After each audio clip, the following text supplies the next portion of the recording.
Well, hey fellas, we're back, and Thorzak's here. And what I wanted to do is I wanted to go ahead and do a video on what my ingredients are to making the the pumpkin ball rounds. Well, first of all, I start off with this is a Fiocchi hole, 2 3/4 inch hole, and then I use 32 grains of longshot powder. I put the powder, you go ahead and weigh it out in your pan, and then, put it down in your case.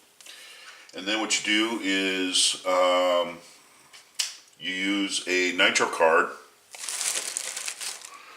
You take a nitro card and you stick it down in there over the top of the powder, and what that does is that keeps the powder even in the bottom, and it keeps it up against the primer.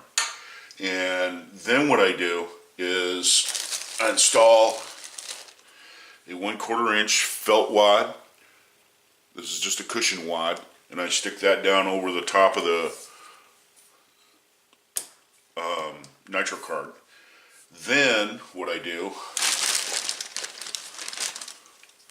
I take one of these pink AA, super light pink wads, Winchester, and I take the round, put it down inside there like that, and then I go ahead and, I put a nitro card in there, and then I put that down over the top, and what that does is that raises the height a little bit, and that keeps the petals from getting pinched when you roll crimp it.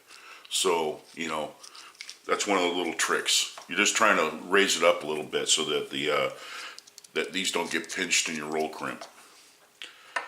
That's one thing you don't want. You don't want them to get pinched in your roll crimp. You want it to be pretty much free of that.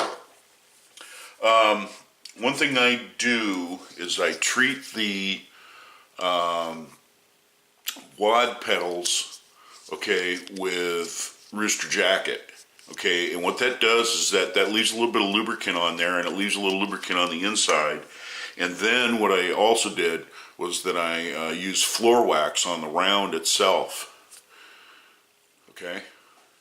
And that way it'll sit down in there, and when it goes out the end of the barrel, you don't have a chance of friction weld, because when this goes down the barrel, it gets super hot. And what happens is that you can get some friction weld against the side of the round, and that's what, it sticks to the round when it goes out the end of the barrel, and that can cause inaccuracies. You want this to release as soon as it, exits the barrel. You want this to release from this as soon as it leaves the barrel. So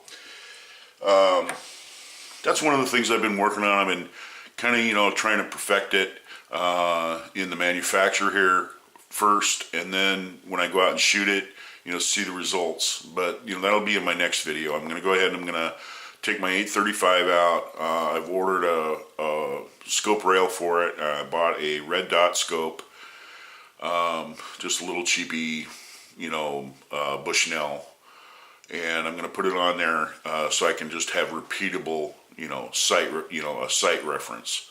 And then I'll go ahead and I'll check these out, and we'll try them at 25 yards, and then we'll go ahead and we'll shoot them at 50 and see how they work. I'm not expecting stellar groups. I'm not the first one that have tried to get better accuracy out of the round ball. It is a round ball, we got to go with that. Anyway, that's pretty much it. I wanted to get you guys caught up and what's been going on. So this is Thorzak's. The next time, hopefully, we'll be out there at the range. So this is Thorzak's. I'm checking out.